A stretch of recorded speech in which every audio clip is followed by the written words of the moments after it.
Hello नमस्कार राम राम मंडळी, मी गोकुळ. तर स्वागत आहे आपल्या आदिवासी ब्लॉग मध्ये. तर मित्रांनो, आपल्याला जायचं होतं आज लय लांब दर्शन घेण्यासाठी. तर मित्रांनो, आपल्याला लक्झरी भेटती बरं. गाडीला पण खूपच जागा लागते. इकून तिकून निघलो बरं का. पुढे लक्झरी वाला पण हरण वाजत होता. मी तो आवाज व्हिडिओ पाहतो म्हणजे. चला मग लक्झरीचा आवाज ऐकू मित्रांनो.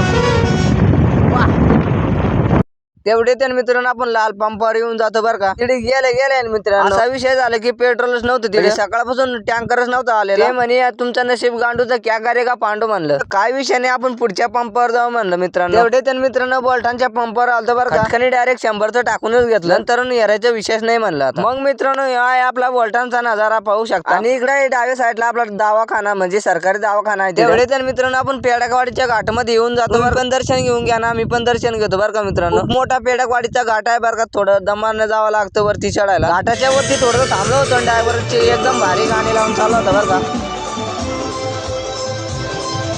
आणि तिकडे पाहू शकता मित्रांनो, पेडकवाडीचा किल्ला आहे बरं का मित्रांनो. तिकडे झूम करू राहिल. तिकडे कॅमेरे काय एवढे भारी नाही. तर मित्रांनो, तुम्ही चांगला सपोर्ट केला तर आपण चांगला कॅमेरा पण घेऊ शकतो बरं का मित्रांनो. तर मित्रांनो, आपण आलेलो होतो बरं का. इथं यायचं होतं, तिकडे आलेलो होतं दर्शन बिर्शन घेऊन. मस्त निवंत बसलो होतो आम्ही दोघं जण. तर मित्रांनो, मस्त मन शांत होत होतं बरं का मित्रांनो इथं.